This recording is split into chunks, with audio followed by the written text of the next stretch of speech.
Ahí, como se decía ayer, Latinoamérica felizmente tiene una enorme ventaja comparativa relativamente, porque si no vamos a recordar qué pasó en Guatemala, vamos a recordar qué pasó no sé dónde. Pero lo que está en crisis es una forma de convivencia multicultural, o se han agudizado los niveles de conflicto. Todo esto además se expresa en un cuarto nivel, que quiero solamente mencionar, que es el nivel de la política. La crisis del sistema político liberal republicano es generalizada a escala global. Es tan compleja la globalización y tan ardua y difícil de comprender la complejización social, cultural, ecológica que ella tiene, que la capacidad de ser representado en la arena política nacional de los estados es cada vez más limitada. En América Latina, con la honrosa excepción del Uruguay, el resto de los sistemas de representación político tienen una legitimidad muy baja. Lo hemos resuelto a la latinoamericana, con presidencialismos fuertes asociados con carisma. Claro, el carisma gana. ¿Cuánto tiene Evo Morales? 80%. ¿Cuánto tiene no sé quién? 60%. ¿Cuánto tiene? ¿Pero cuánto tiene un partido político? 5%, 6%, 3%. Entonces hay una crisis del sistema de representación político que también es muy complicado. Sin embargo, no está en crisis, por lo menos en América Latina, y esto es muy importante decirlo, están en todas las encuestas, la legitimidad, y subrayo esto, de vivir en democracia. El ejemplo más extraordinario para mí fue la Argentina en la crisis del 2001. La consigna era que se vayan todos, pero el 78% de los argentinos no quería cambiar de régimen a uno que no sea un régimen democrático liberal.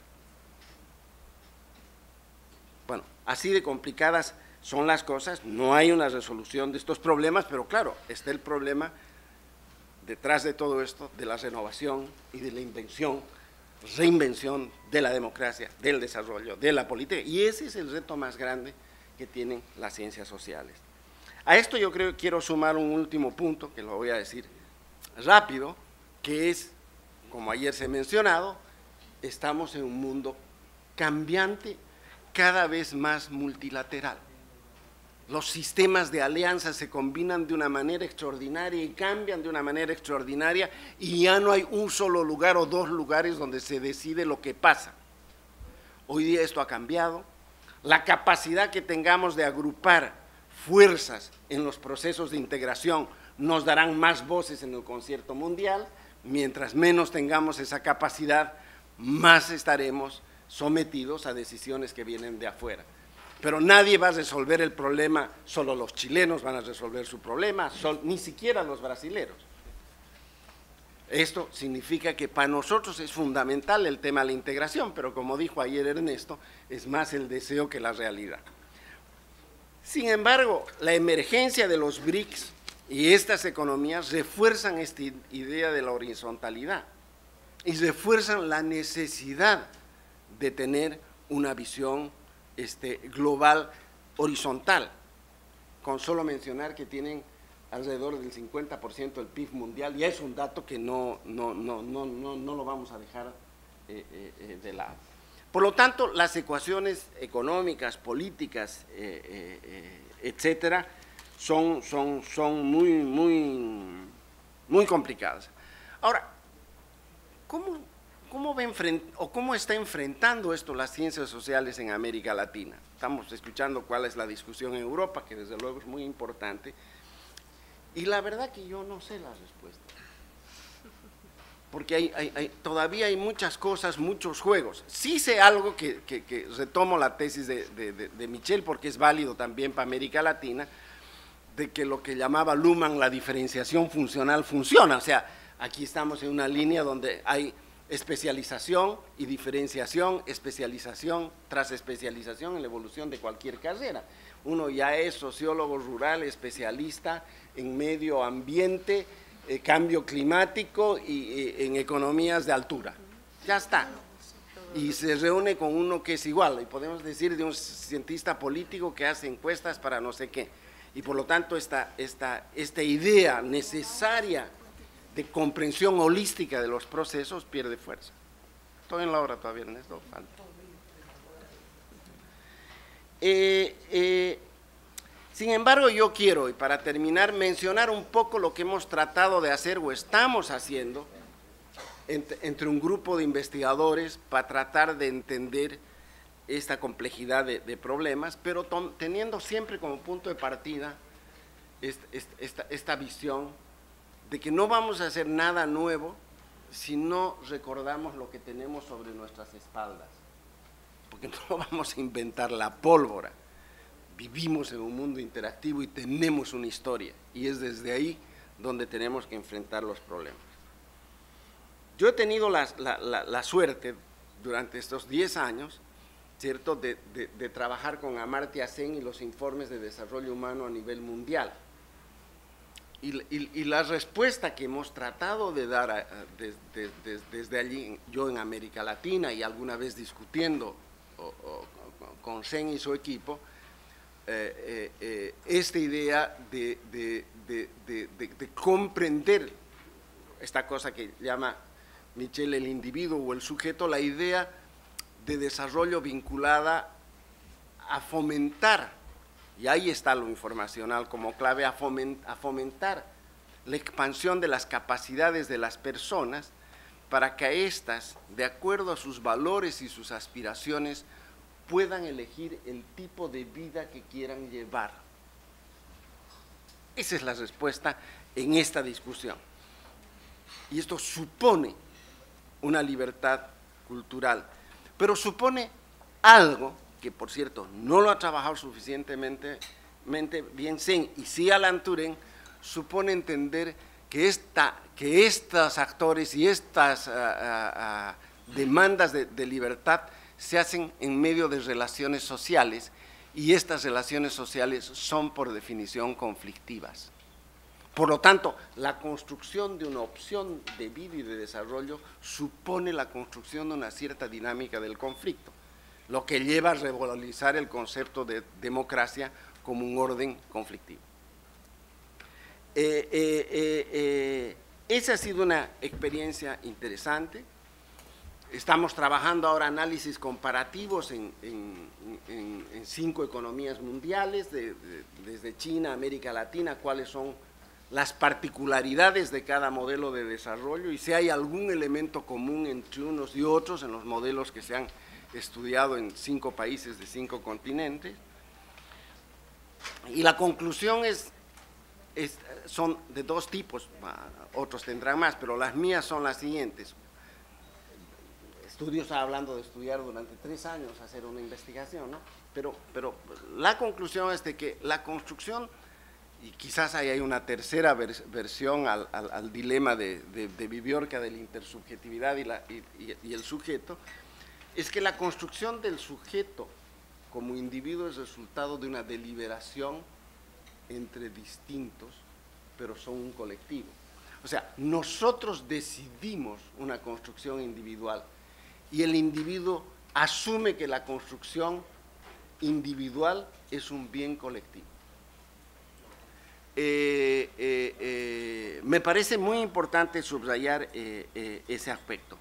Sin embargo, estamos conscientes que los límites, que ayer se mencionó, de este enfoque de desarrollo son evidentes cuando uno los confronta frente a esta nueva realidad social y de cambio que hay. El segundo tema que quiero mencionar acá y que me parece importante, por lo menos de lo que estamos trabajando, es una dimensión más teórica.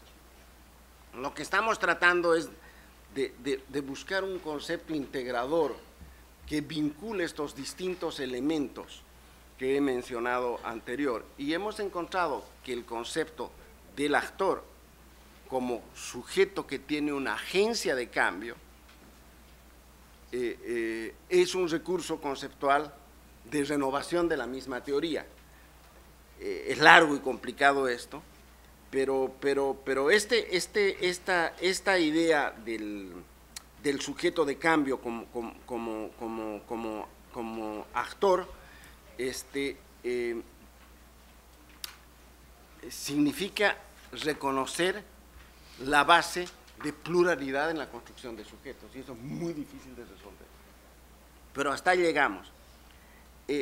La otra cosa que para nosotros es fundamental, o por lo menos para los latinoamericanos, más allá de leer Turén o de seguir trabajando con Turén o con Sen, que es clave, es volver a rehacer un análisis sociológico crítico, en el caso de la sociología, de la misma historia de la sociología latinoamericana.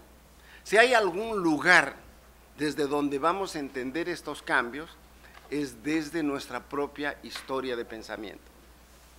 Nosotros, yo creo que la primera persona que en América Latina trabajó sobre tecnoeconomía, la información y globalización, y trabajó esta visión horizontal, fue Fernando Fay-Silver, hace 30 años en la CEPAL, antes, cuando estaba exilado en México, la verdad, y escribió un artículo seminal, lo que el otro día lo recordamos, se llama Del hueco negro al casillero vacío, y Fernando hace una comparación entre países del sudeste asiático con países de América Latina, de nivel medio, y compara durante 30 años cómo ha sido su evolución en crecimiento económico y equidad.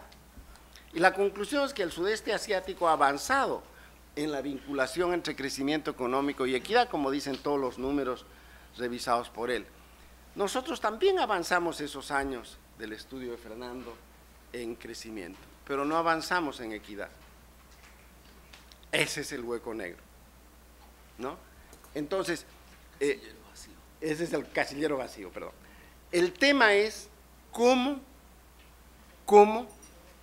llenar o construir una vinculación entre crecimiento y equidad. Y eso me lleva a retomar lo que decía ayer, que ha sido central en el pensamiento político del desarrollo en América Latina, que es la idea del papel estratégico que tiene la política para producir desarrollo. Y yo creo que si no hay una renovación de la política y que esta renovación de la política permita la construcción de un nuevo espacio holístico que me responda a las preguntas planteadas acá y que también mencionadas por Viviorca, muy difícilmente vamos a tener fuerza de enfrentar esta lógica horizontal del cambio en la sociedad global actual. Eso era todo. Gracias. Muy bien. Gracias, Fernando. Que Carlos Guerrero me pidió poder hacer una breve intervención. Carlos va a plantear su ponencia en el segundo panel, pero quería hacer una breve intervención antes de que abriéramos paso a las preguntas y el debate. De acuerdo. Muchas gracias por la oportunidad, en verdad. Trataré de ser breve, decir las cosas un poco sin pensarlas mucho, de bote pronto. Pido una disculpa adelantada, por si no salen mejor, Ernesto. Retomando lo que comentaban Michelle y Fernando, bueno, en primer lugar, creo que la economía tendría que ser un objeto de estudio más tuyo, Michelle, porque los economistas somos terroristas, ¿de acuerdo?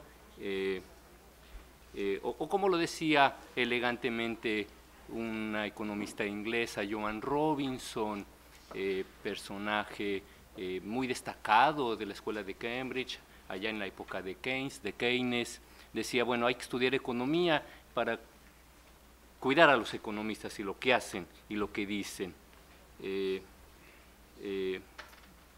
Voy a desarrollar un poco, ¿verdad?, hacia dónde van las ciencias sociales y voy a hablar de la economía, porque por lo menos los economistas suponen que en la pirámide de las ciencias sociales la economía está en la cima, en la punta. Voy a hablar como economista y como crítico de la economía, y como esto es de ciencias sociales, retomo un poco también, un poco como con ganas de debatir. Estoy de acuerdo con Fernando, 100 años de soledad es la mejor el mejor estudio sociológico de nuestra región, ¿verdad?, del siglo pasado, y a mí me encanta leer novelas y les puedo recomendar alguna de México, muy dura. Es una novela, es una ficción, La doble vida de Jesús, de Enrique Serna, ¿de acuerdo? Es una novela despiadada sobre el México de hoy a nivel social y a nivel individual. La doble vida de Jesús. El título ya de por sí es provocador, ¿de acuerdo? Y Enrique Serna es un autor durísimo, durísimo en términos humanos y en términos sociales. Se necesita tener muchas ganas de llegar a la última página, ¿de acuerdo? Pero si estando de acuerdo con Fernando, si el mejor estudio sociológico viene de un premio Nobel, de un gran novelista, y si seguimos pensando, así lo creo, que los mejores estudios de nuestra región, de nuestros países, de nuestras realidades, no están hechos ni por economistas, ni por antropólogos, ni por sociólogos, sino por novelistas, eso está bien, pero también está mal. Quiere decir que las ciencias sociales no han cumplido su papel. Y en primer lugar yo diría eso. Las ciencias sociales... ¿Sabe eso como metáfora? Para introducir el tema. Yo no lo tomaría como metáfora. Lo hiciste como metáfora, pero yo doy un paso adelante. Yo digo, en efecto, la mejor manera de conocer a Latinoamérica, si llegara un extraterrestre, sería darle, por lo menos hasta el siglo pasado, señas de soledad. Y si quieren conocer la realidad descarnada de México, La doble vida de Jesús. No va a ser premio Nobel Enrique Serna, ni mucho menos, ¿verdad? Pero es un autor despiadado, ¿de acuerdo? Entonces, afirmo, no como Fernando, como metáfora, afirmo que si, desde mi punto de vista, lo mejor del análisis de nuestras realidades está en la ficción, en la literatura, es porque las ciencias sociales no han cumplido su papel, y en particular en nuestras regiones y en particular la economía. ¿Hacia dónde van las ciencias sociales? Bueno, creo que hablaba de Joan Robinson, una gran economista, crítica, hoy heterodoxa diríamos. Hay que ver, porque hay que ver qué dice la economía, la ciencia económica, la economía, porque por lo menos en mi país, pero estoy seguro que en otros países y en el mundo, la visión que tienen los economistas del funcionamiento de nuestras sociedades sigue teniendo muchísima influencia. O déjenme decirlo más claramente, es el pensamiento que se traduce de la economía la que permea el rumbo de nuestras sociedades, el rumbo de las ciencias sociales en la academia, pero el rumbo de nuestras sociedades. Déjenme poner algunos ejemplos. Bueno, en México y en muchos otros países, estoy seguro, los secretarios de Estado más importantes son economistas educados en escuelas americanas, que tienen una división, lo digo rápido y mal, pero porque no creo que es necesario abundar en esto, bueno, el mercado, ¿verdad? Y el mercado es, y yo estoy de acuerdo en esto, la mejor manera de organizarnos económicamente, pero desde su punto de vista, el mercado a secas, ¿verdad? ¿Qué quiero decir? Bueno, desde los modelos clásicos de la economía, la participación pública se tiene que limitar a algunos pocos casos. El típico ejemplo, decimos los economistas, las externalidades negativas, que tiene que ver con hacer que las empresas que contaminan internalicen esos costos ambientales y no nos los carguen al resto como costos sociales. Pero desde el punto de vista estricto de la ciencia económica, hay 2 o 3 pretextos para que lo público participe. El caso de las externalidades, el caso de los bienes públicos y alguna otra cosita por ahí, el Estado de Derecho. Políticas industriales, no. políticas industriales querría decir que tenemos que seleccionar, hay que hacer un pick, y eso es decir algo incorrecto desde el punto de vista económico. Espero tratar de situar lo que quiero decir. La economía es muy importante por su influencia, ¿de acuerdo? Pero la economía como ciencia social vive una crisis, ¿de acuerdo? Y en particular en el mundo y en nuestras regiones. Y voy a poner un ejemplo reciente. Todos conocen ustedes a este rockstar de hoy, Piketty, según entiendo, a la francesa, adscrito a la Escuela de Economía de París, un economista, y estas distinciones las ponemos otros economistas. En el mundo americano, en Estados Unidos, en la economía, esta etiqueta sobra, pero hoy diríamos, para que nos entendamos, un neoclásico, ¿de acuerdo? Un economista hecho y derecho, formal, matemático, acaba de escribir este libro, famoso en el mundo, creo que está dando la vuelta en muchos países, ya pasó por México, el Fondo de Cultura Económica tradujo su libro, lo tradujo un economista educado en Harvard, Gerardo Esquivel, mexicano, de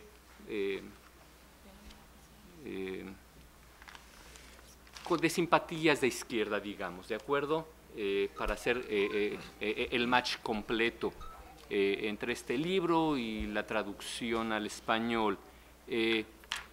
No los aburro, pero bueno, el planteamiento de este libro es esquizofrénico.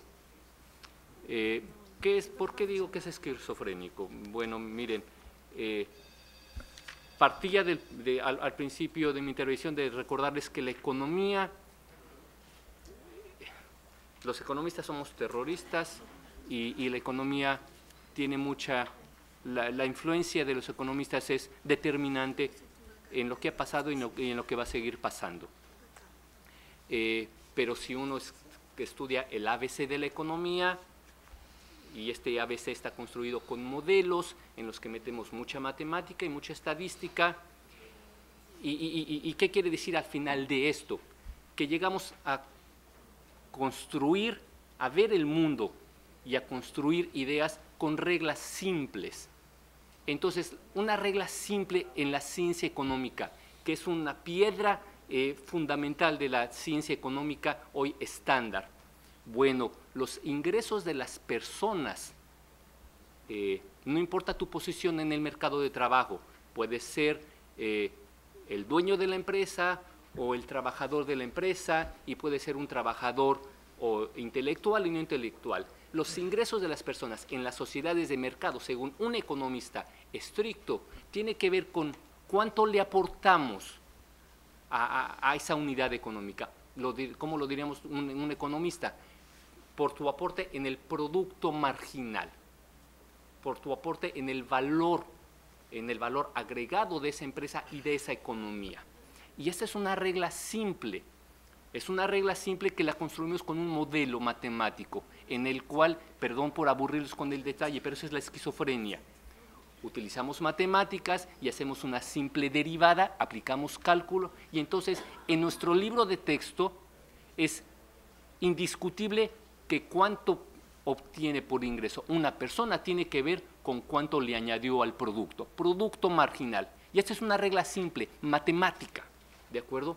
El problema del asunto, la esquizofrenia, es que después creemos que en el mundo, en la realidad, esta regla aplica, ¿de acuerdo?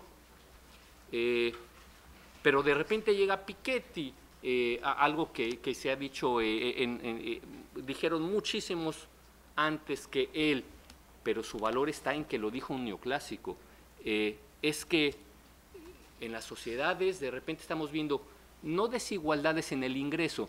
Se habla hoy mucho y siempre se ha hablado de desigualdades en el ingreso, pero les comento que en su libro se habla de desigualdades en la riqueza, que son dos cosas distintas. ¿Qué es el ingreso para un economista? El flujo. ¿Cuánto traemos en el bolsillo cuánto es nuestro cheque, nuestra nómina cada mes. Ese es el ingreso. Y, por ejemplo, hoy se mencionaba el Gini de México de ingreso, de desigualdad. Les recuerdo que va de 0 a 1. 1 es una tragedia, 0 es la sociedad ideal, perfecta. En México es de 0.40 y tantos. El Gini de ingreso. Los peores países tienen un Gini de alrededor de 0.7. Pero ese es el ingreso. Las desigualdades, las realidades tienen que ver con el ingreso. No, porque un reloj no es ingreso, es riqueza, es algo acumulado. Una casa no es ingreso, es algo acumulado. Una cuenta bancaria, eso es riqueza, ¿de acuerdo? Y déjenme decirlo, en pocos países hay datos de riqueza. Ese estudio se especializa en seguirle la pista en muchos años, 100 años, a la riqueza. ¿De cuánto es la riqueza? Muy pocos países, en el mundo solamente 5 países desarrollados tienen datos de riqueza. ¿Cuánto es la riqueza? Bueno, nuestra medida básica de economía, el Producto Interno Bruto o valor agregado. ¿Cuánto representa en estos países la riqueza? Entre 6 y 9 veces. De esa cantidad de dinero acumulado estamos hablando, ¿sí? De manera que el objeto de estudio de las ciencias sociales tendría que dirigirse de la distribución del ingreso a la distribución de la riqueza, porque la riqueza hoy en esos países, imagínense en los nuestros, representa entre 6 y 9 veces el ingreso, ¿de acuerdo? Y esa es la desigualdad que vemos.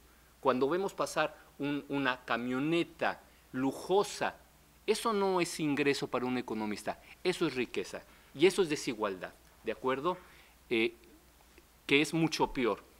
En estos países, decir que en México el Gini de ingreso es de 0.42 es vergonzoso, pero las aproximaciones que hay, el peor país, perdón por la incorrección política, el peor país es un país de Gini de ingreso, de distribución, es algún país africano con 0.70 y tantos.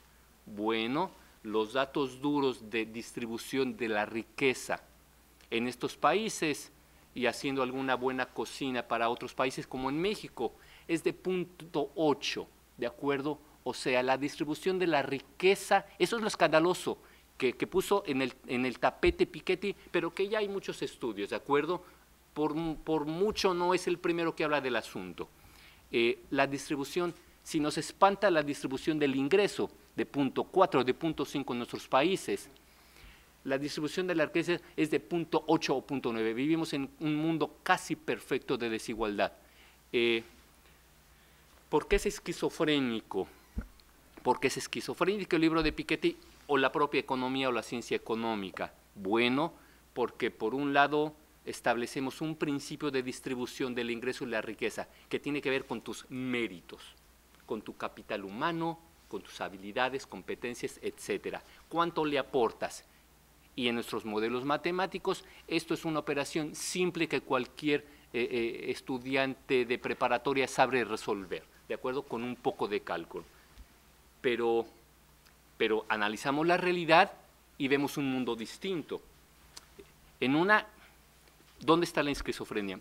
En una entrevista reciente que le escuché a Piketty, bueno, en primer lugar, una nota personal, me sentí menos frustrado con mi inglés porque el señor, a pesar de toda su trayectoria, tiene un inglés bastante francés, ¿de acuerdo? Y dos, cuando el entrevistador le hace la pregunta que es el meollo del asunto, ¿estás criticando o no el principio económico que dice que a cada quien según su producto marginal? Es un principio de justicia, una regla simple. ¿Cuánto te toca del pastel? ¿Cuánto trabajaste para ganarte esa rebanada de pastel? Cuando se le hizo esa pregunta, él dijo, y esta es la palabra que utilizó, bueno, creo que es un principio naif, ingenuo. Aquí veo la esquizofrenia, porque un líder hoy de opinión mundial, un rockstar, no se atrevió él mismo a criticar de manera definitiva los principios básicos de la ciencia económica que determina hoy los destinos de muchos de nosotros. de muchas sociedades, de muchos países, de qué se hace, qué no se hace. No se atrevió a criticarlo, un señor crítico, ¿de acuerdo? Neoclásico. Entonces, ¿hacia dónde van las ciencias sociales? Quise mencionar y dar un paso atrás, un paso adelante respecto a la postura de Fernando. Si los mejores estudios sociológicos, déjenme decirlo más grandote, para entender la ciencia social en nuestros países son las novelas, quiere decir que tenemos que hacer muchas cosas distintas, los científicos sociales. Y como botón de ejemplo pongo a un señor famoso hoy, crítico, que no se atreve a decir con todas las palabras, a criticar con todas las palabras estas reglas simples que aprende cualquier economista y que rigen mucho las concepciones de políticas económicas y políticas públicas de nuestros países y de todo el mundo. No sé si ya abusé del tiempo, Ernesto. Ya abusé. Muy sí, bien. Entonces, me callo la boca. Espero haber puesto algunos puntos que traigo en la cabeza. Muchas gracias. Perfecto. Muchas gracias, Carlos. Bueno, entonces ahora después vamos a hablar de Piketty. Yo acabo de estar con Piketty en Santiago de Chile. Tengo una opinión distinta, pero eso lo voy a plantear durante el desarrollo de mi intervención. Quisiera ahora dar la palabra, les ruego simplemente ir a preguntas o muy directas. Yo creo que ayer tuvimos ocasión de hablar largo y tendido, ¿ah? Entonces espero que hablemos muy directo, de manera tal de poder alcanzar todo lo que queremos discutir. Entrego la palabra. Por favor, profesor. Gracias, Ernesto. ¿Tiene que ser pregunta? ¿O puedo decir algo? Bueno, pregunta, si tienes una opinión también, pero breve. No grandes desarrollos, eso es lo que está claro, está claro. Además, después de las intervenciones, estoy cerca de ese estado que tú dijiste al principio de físicamente quiero, pero no puedo. Bueno. Hemos escuchado 3 intervenciones sumamente interesantes, por supuesto, pero yo diría que en ellas, o a través de, y yo sé que son 3 grandes amigos, y no pretendo que dejen de serlo por esto que yo voy a decir ahora, me parece que pusieron de relieve lo que yo le llamo los horizontes de sentido. Y eso es importante a la hora de pensar, cuando hablamos de lo global y lo local, para no caer en el otro extremo después de tantos reduccionismos al globalismo. ¿Quién duda que hay una globalización o mundialización, o como quieran llamarla? Pero ¿quién duda que todavía, como decía Calderón, somos modernos, premodernos, y hasta en Brasil se han encontrado esclavos recientemente? Por lo tanto, hay horizontes de sentido regionales, nacionales, locales, y esa interacción entre lo local, lo global que emerge siempre de lo local y de nuevo impacta a lo local, que yo hablaba ayer.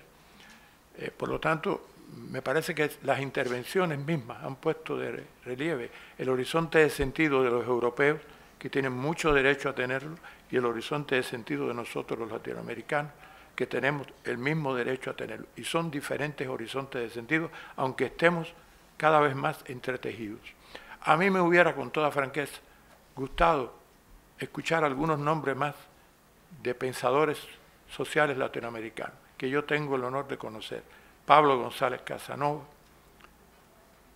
Escobar, el colombiano, Enrique Leff, mexicano, Enrique Dussel, mexicano, Aníbal Quijano, peruano, Pablo Enrique Martín, brasileño, mi compatriota Fernando Martínez Heredia, cubano. Se piensa en América Latina, el postdesarrollo, la decolonialidad del poder y del saber, el postmodernismo, el transmodernismo, no el postmodernismo, el transmodernismo, ¿no? Y recuerden, para una corriente de pensamiento que no me acuerdo cómo se llama, empieza con M, una frase de un pensador español: los muertos que vos matáis gozan de buena salud. Tengan mucho cuidado, porque el mundo se parece hoy mucho, mucho, mucho más a lo que dijo el fundador de esa corriente, cuyo nombre empieza con M, pero tampoco me acuerdo cómo se llama. Gracias. Muy bien, muchas gracias. ¿Alguna otra? Sí. Buenos días.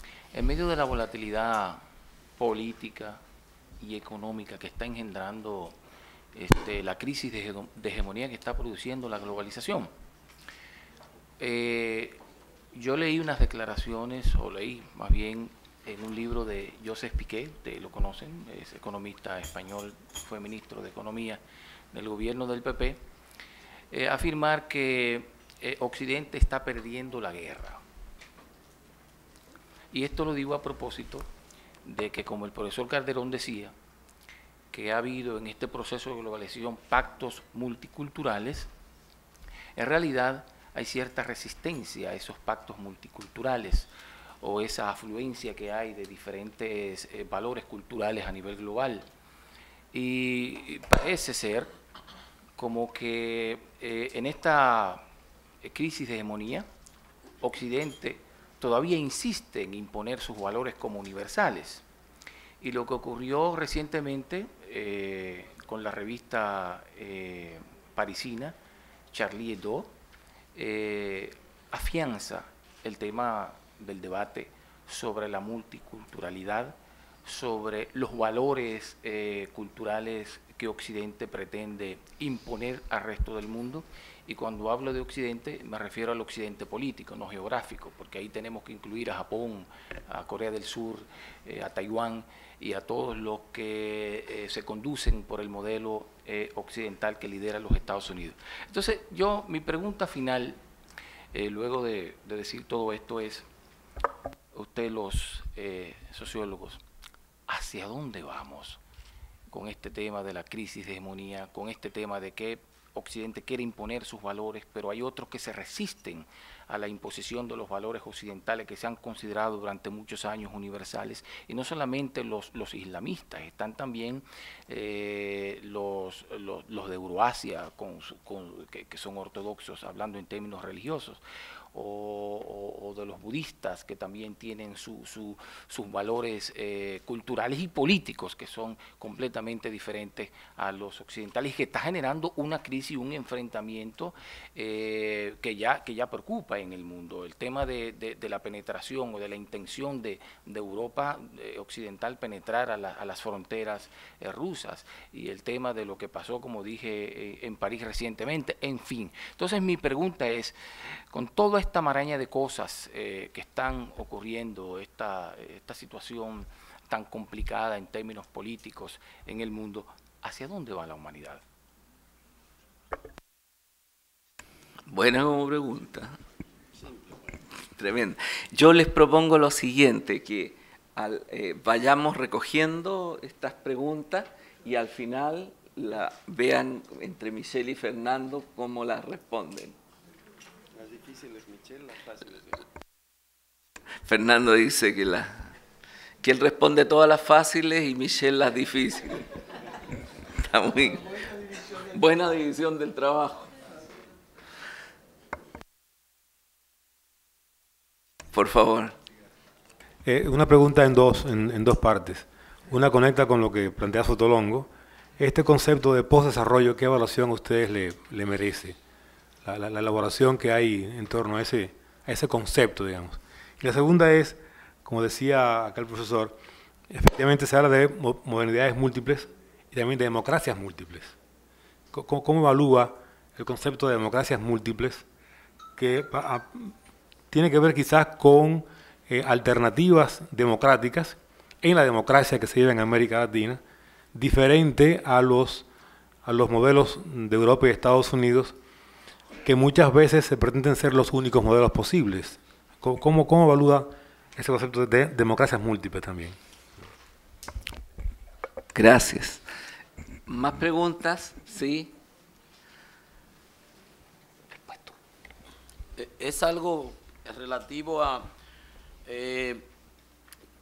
mezclar de alguna manera transversal, algo como habla el señor economista de la UNAM, de las modas que en momentos surgen, el fin de la historia, los choques de las civilizaciones, cosas que son concretas y puntuales, y un término que se usa ahorita como nacionalismo metodológico.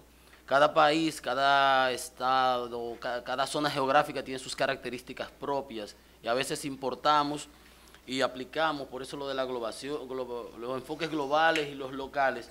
Yo simplemente quisiera ver si me elaboraron un poquito más eso del nacionalismo metodológico, porque nosotros en nuestra realidad vivimos algo acuciante en cuanto a eso, y lo vemos también en muchos otros países que tienen sus propias realidades.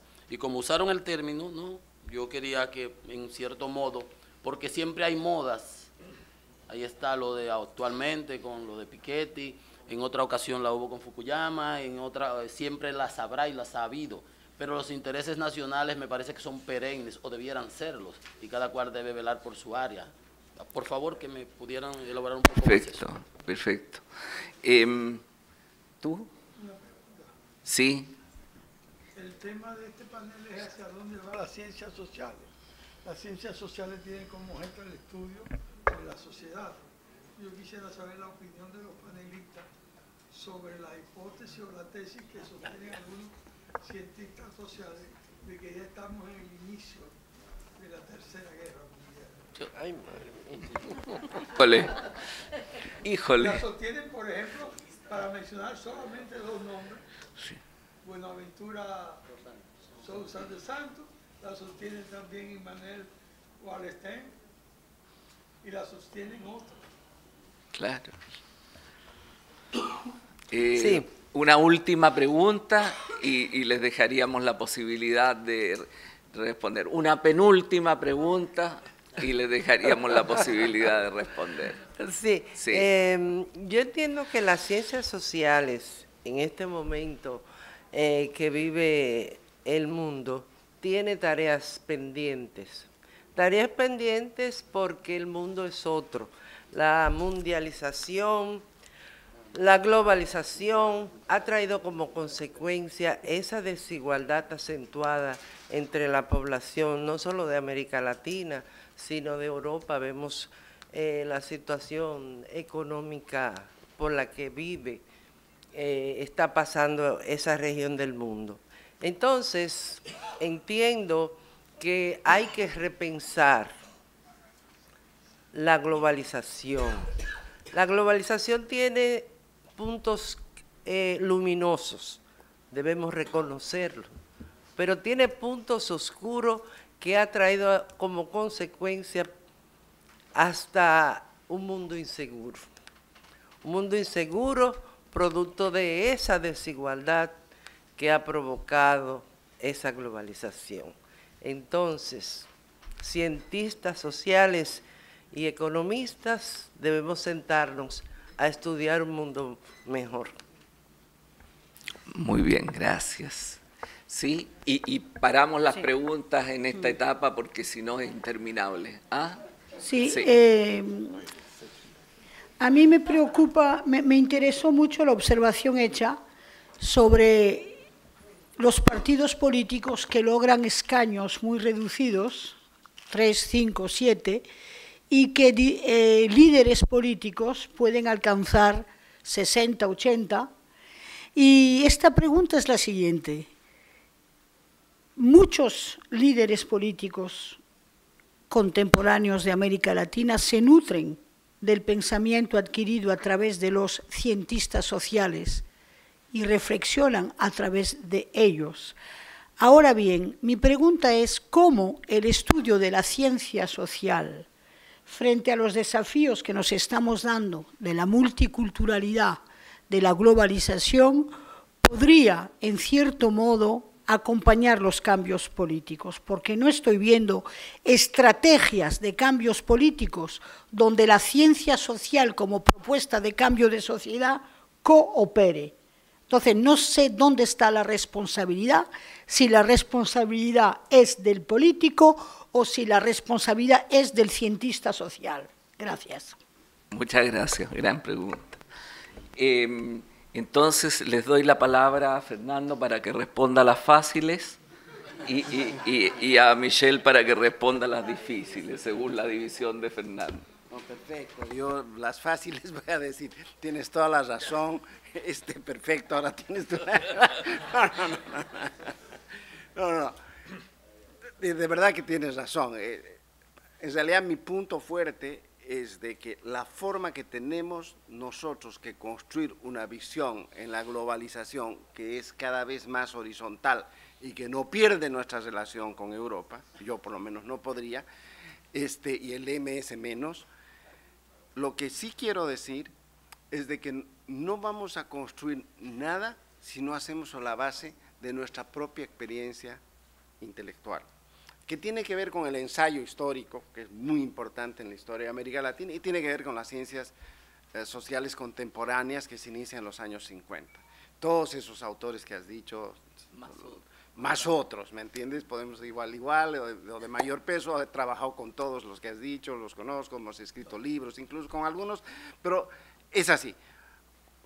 Mucha crítica a un lado, tenemos visiones críticas, felizmente, hay muchas corrientes de las ciencias sociales en América Latina, 2 o 3, uno nos inscribimos en unas, después también podemos cambiar, felizmente, la gente puede cambiar, y eso es bueno, siempre que se haga en los marcos de la honestidad intelectual.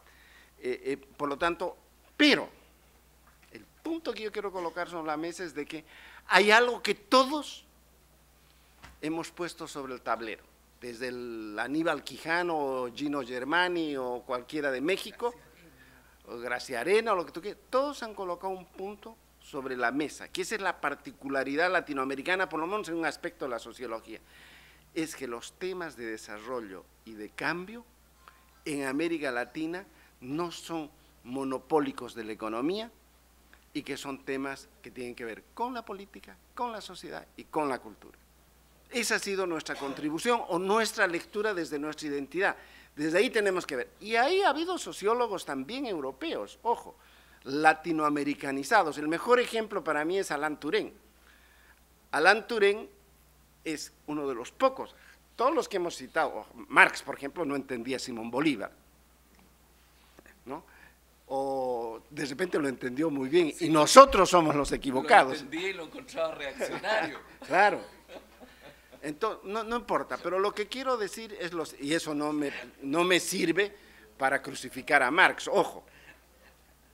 Lo que simplemente quiero decir, lo que simplemente quiero decir es de que en el caso de Touraine, él ha construido su teoría social y lo divulga en Europa, gracias a este pensamiento latinoamericano también. Es muy poco intelectual latinoamericano que haya sido reconocido así en el mundo.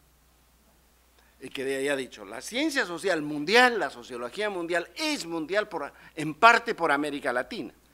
Yo lo he escuchado en varias reuniones y pelearse con otros grandes intelectuales muy izquierdistas en París con esa argumentación. Y él, en ese sentido, es parte de nuestra tradición, lo mismo Manuel Castells.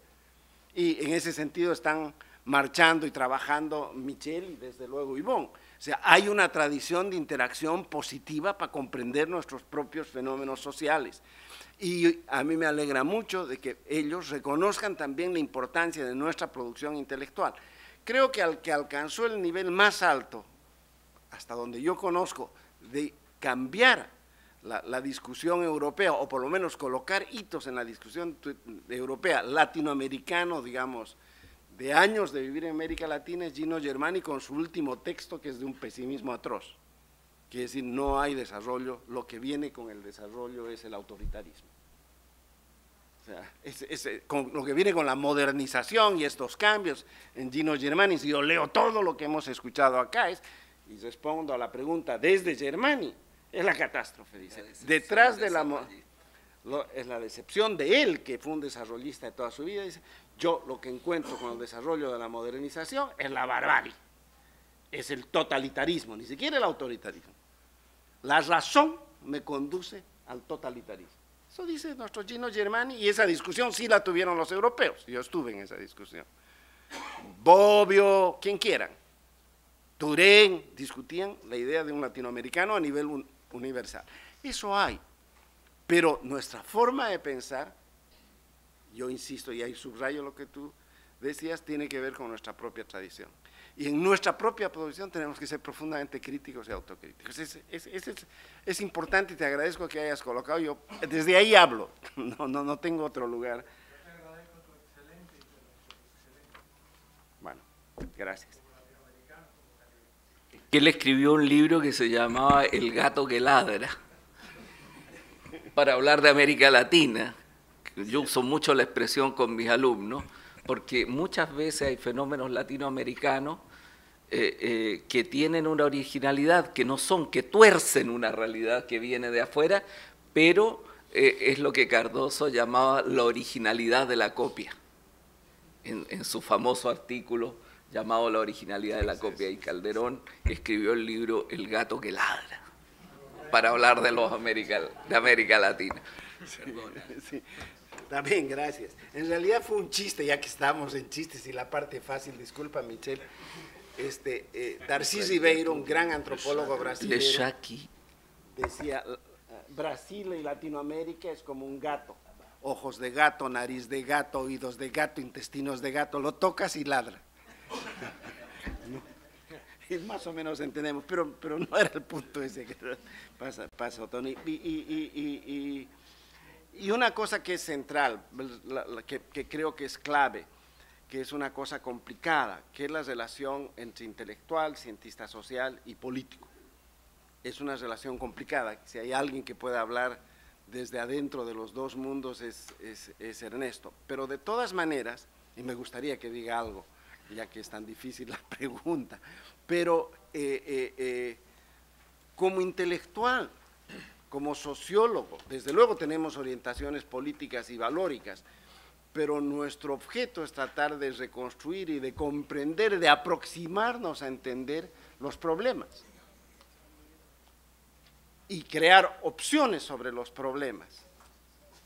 La tarea del político es construir respuestas y producir resultados, ¿no? Y ahí hay un campo ambiguo, pero nosotros, ya estoy complicado con tratar de entender el mundo, no me diga además que lo cambie, ¿no? Es como la tarea del político. Ahora, desde luego, yo como ser humano soy también un animal político y quiero que cambie esto en determinado sentido, pero es una relación muy complicada y muy difícil, sobre todo cuando te confundes. Hay políticos que se creen cientistas sociales y analizan la realidad como si fuese verdad cuando están defendiendo sus intereses de poder, y hay algunos cientistas sociales de cualquier tipo de profesión que creen que con su ciencia dicen la verdad y que quieren construir lo que ellos han hallado, que es otro error, ¿no? Pero hasta allá. Michelle.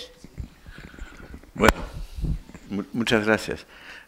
Unas remarcas. En primer lugar, cuando Fernando habla de 100 años de esclavitud, lo que me interesa es que él habla de literatura. Y para mí el tema debe ser qué hacemos nosotros, científicos sociales, con la literatura. Yo soy una persona que ha mucho estudiado el terrorismo. Le puedo decir de manera brevísima, mucho mejor leer Dostoyevsky que todos los expertos norteamericanos, para decirlo muy rápidamente, un poco demasiado. Bueno, el segundo punto que me parece importante es el debate sobre Piketty. Yo le conozco muy bien porque estamos en la misma institución. Y lo puedo decir que lo importante con Piketty es que él hace el trabajo de los sociólogos, él habla de las inegalidades.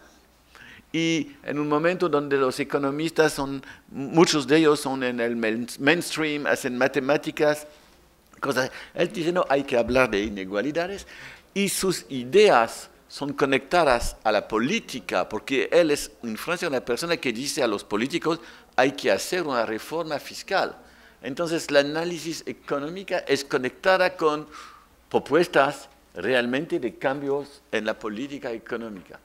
un otro aspecto muy positivo de su trabajo, de mi punto de vista, es que es un hombre muy pluridisciplinario, porque cuando él trata de economía, él dice que él conoce la literatura, él conoce la historia, bueno, entonces yo pienso que hay que tomar el fenómeno Piketty como muy interesante y muy positivo en un momento histórico donde las economistas, hasta Piketty, hablaban de manera general bastante diferente.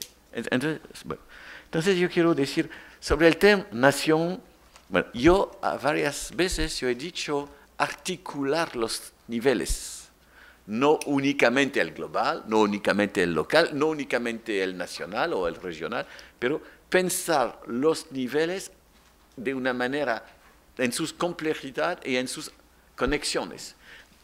Eso no significa que el nivel nacional es menos importante.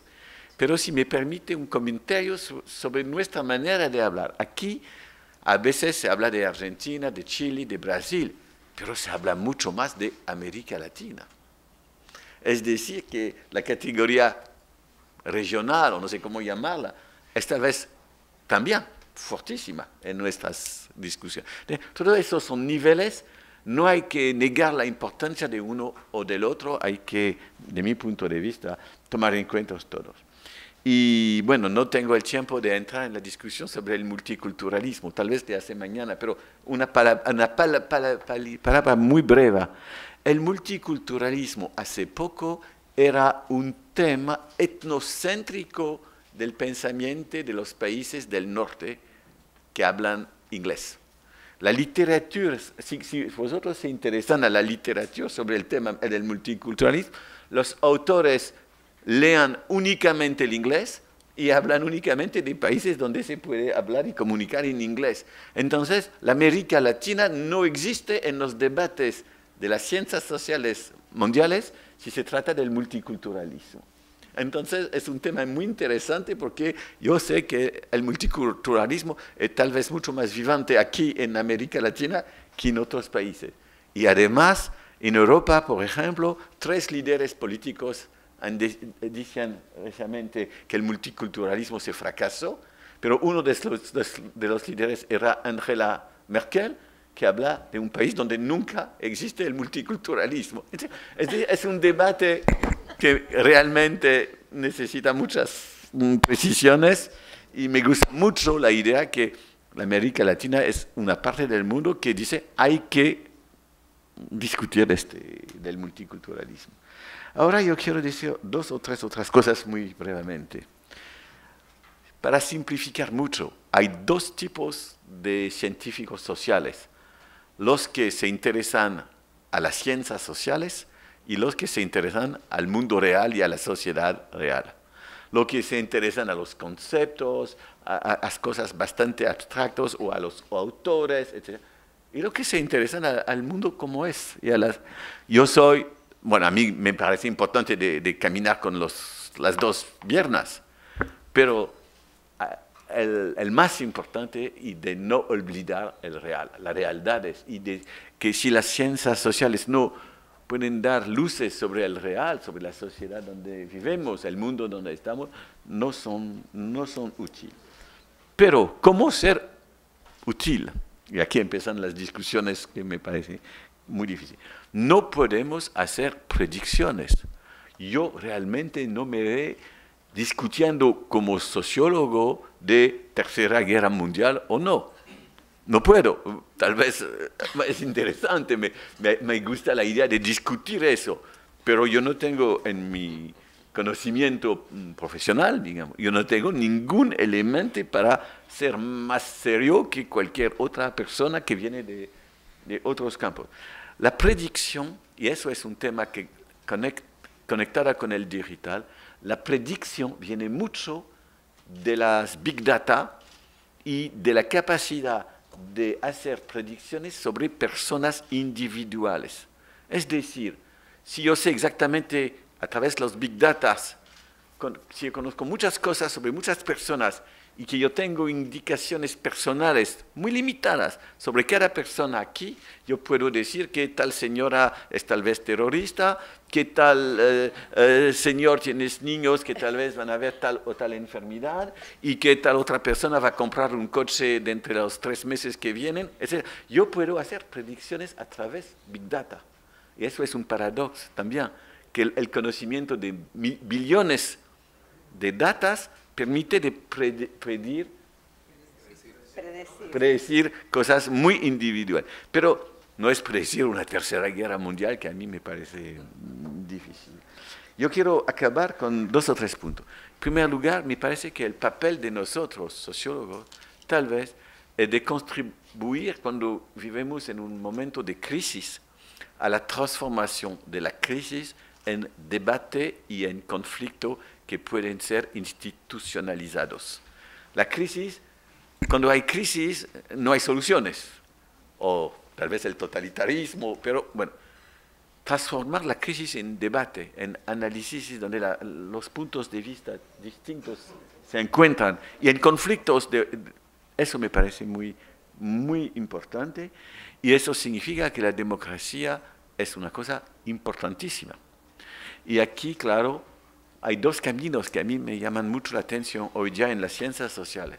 Hay unos que dicen hay que estudiar la democracia como la posibilidad de extenderse, empieza con la democracia representativa, tal vez con otras formas, el Brasil de Porto Alegre, de su democracia participativa, democracia deliberativa, cómo extender la democracia para que sea más útil. Y el otro camino es el de personas como el inglés Colin Crouch, que dice, entramos tal vez en una era de post-democracia. Es decir, sí hay la libertad de opinión, de expresión, etc., pero la gente no se interesa más a la política. La política y la democracia son el más y más para los periódicos, los políticos y los directores de empresas de sondeos de opinión, para simplificar. Pero la gente no vota. Entonces hay varias discusiones que aquí debe ser importante.